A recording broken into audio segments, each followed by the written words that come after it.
Hi അസ്സലാമു അലൈക്കും. ഇന്ന് ഞാൻ നിങ്ങൾക്ക് മുന്നിൽ വന്നിട്ടുള്ളത് ഈസി ആയിട്ട് പ്രിപ്പയർ ചെയ്യാൻ പറ്റിയ ഒരു ചട്ടിപ്പത്തിരി ആയിട്ടാണ്.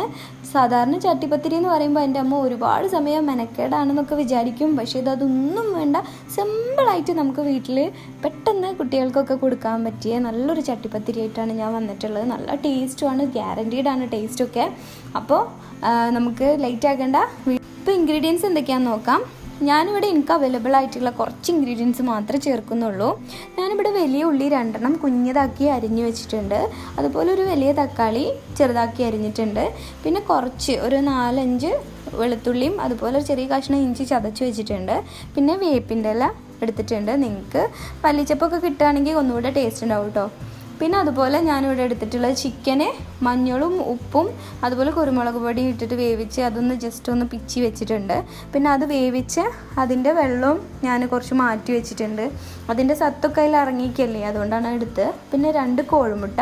പിന്നെ ഞാനിവിടെ ബാറ്റർ തയ്യാറാക്കി വെച്ചത് മൈദയും ഉപ്പും കലക്കി ദോശ ചുടുന്ന പോലെ ആക്കി വെച്ചിട്ടുണ്ട്.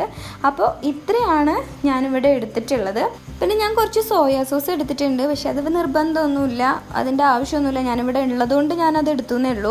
ഇനി നമുക്ക് മസാല ഉണ്ടാക്കി തുടങ്ങാം. അതിന് വേണ്ടിയിട്ട് ഞാൻ കുറച്ച് ഓയിൽ ഒഴിച്ചിട്ട് അതിൽ നമ്മുടെ വലിയ ഉള്ളി ജസ്റ്റ് ഒന്ന് ട്രാൻസ്പാരൻ്റ് ആവുന്നത് വരെ വാട്ടിയെടുക്കുകയാണ് ചെയ്യുന്നത്. ജസ്റ്റ് ലോ മീഡിയം ഫ്ലെയിമിലിട്ടിട്ട് വാട്ടിയെടുക്കുക ചെയ്യുന്നത്. എപ്പോഴും കുക്ക് ചെയ്യുമ്പോൾ നിങ്ങൾ ലോ മീഡിയം ഫ്ലെയിമിൽ ചെയ്യുക. ഇല്ലാന്നുണ്ടെങ്കിൽ നമ്മൾ കഴിക്കുന്ന ഭക്ഷണം ഒരു ടേസ്റ്റ് ഉണ്ടാവില്ല ഹൈ ഫ്ലെയിമിലൊക്കെ ഇട്ട് കഴിഞ്ഞാൽ. പിന്നെ ഞാനിവിടെ കുറച്ച് മുളക്, നിങ്ങളുടെ എരിവിനനുസരിച്ച് മുളക് ചേർത്താൽ മതി. കുറച്ച് ഞാൻ ഓൾറെഡി ഇവിടെ കുരുമുളക് ചേർത്തിട്ടുണ്ട്. അപ്പോൾ ഞാൻ എരിവില്ലാത്ത 2 മുളക് എടുത്ത് ചേർത്തിട്ടുണ്ട്. പിന്നെ അതൊന്ന് ട്രാൻസ്പാരൻ്റ് ആവുന്ന സമയത്ത് മാത്രം നിങ്ങൾ ഉപ്പ് ചേർത്ത് കൊടുക്കുക. ആദ്യം തന്നെ ഉപ്പ് ചേർക്കണ്ട. പിന്നെ നമുക്ക് ആവശ്യത്തിന് ഇഞ്ചിയും അതുപോലെ വെളുത്തുള്ളിയും ചേർത്ത് കൊടുത്തിട്ട് നമുക്കൊന്ന് മിക്സ് ചെയ്ത് കൊടുക്കാം. പിന്നെ അതൊന്ന് മിക്സായി വരുന്ന സമയത്ത് തക്കാളിയും വേപ്പിലയും ചേർത്ത് മിക്സ് ചെയ്യാം. അപ്പോൾ ഇതെല്ലാം ഒന്നിങ്ങ് ഉടഞ്ഞ് വരുന്ന ഒരു സമയത്ത് നമുക്ക് മാറ്റി വെച്ചിട്ടുള്ള സ്റ്റോക്ക് ചേർത്ത് കൊടുക്കാം. അത് കുറച്ച് വെള്ളം ഉണ്ടാവും. അപ്പോൾ അതെന്തിനാന്ന് വെച്ച് കഴിഞ്ഞാൽ നമ്മൾ ചിക്കൻ്റെ എല്ലാ സത്തും അതിൽ ഇറങ്ങിയിട്ടുണ്ട്, അതുപോലെ എല്ലാ മസാലകളും അതിലുണ്ട്. അതുകൊണ്ടാണ് ഞാൻ ചേർത്ത് കൊടുത്തത്. ഇനി നമുക്കതിൽ കുറച്ച് ഗരം മസാല ഉണ്ടെന്നുണ്ടെങ്കിൽ അത് ചേർത്ത് കൊടുക്കാം. ഗരം മസാല ഉണ്ടെങ്കിൽ കുറച്ച് ചിക്കൻ മസാല ചേർത്താൽ മതി. ഇനി ഇല്ലയെന്നുണ്ടെങ്കിൽ നിങ്ങൾ ചിക്കൻ മസാല മാത്രം ചേർത്ത് കൊടുത്താൽ മതി. പിന്നെ ചിക്കൻ മസാല ചേർത്തുകൊണ്ട് തന്നെ ഞാൻ വളരെ കുറച്ച് മുളക് പൊടിയാണ് ചേർക്കുന്നത്. ഇനി അത് ചിക്കൻ മസാലയും ഗരം മസാല ഇല്ലയെന്നുണ്ടെങ്കിൽ മുളക് പൊടി ചേർത്താൽ മതി കേട്ടോ, വല്ലാണ്ട് കുഴപ്പമൊന്നുമില്ല.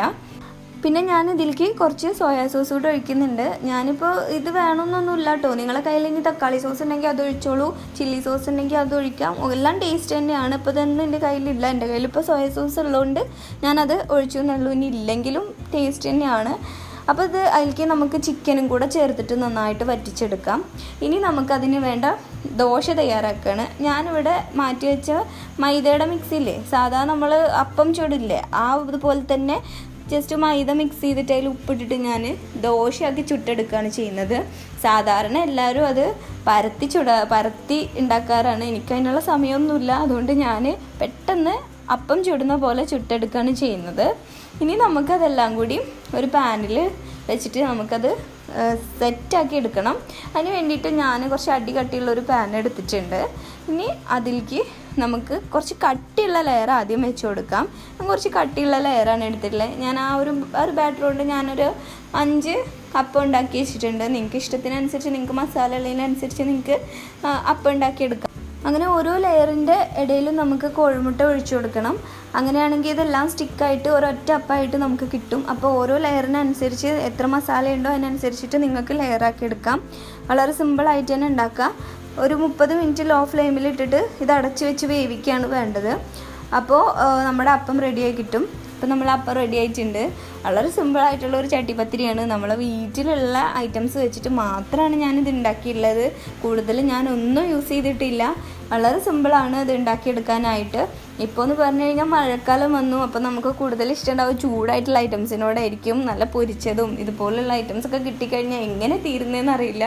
ഇതൊക്കെ അത്രയും എല്ലാവർക്കും ഇഷ്ടപ്പെട്ടിട്ട് എന്നോട് ഇതിൻ്റെ റെസിപ്പി ഇടാൻ പറഞ്ഞതുകൊണ്ട് ഞാൻ ഇട്ടതാണ്. എല്ലാവർക്കും ഇഷ്ടപ്പെട്ട ഒരു റെസിപ്പി ആയിരുന്നു ഇത്.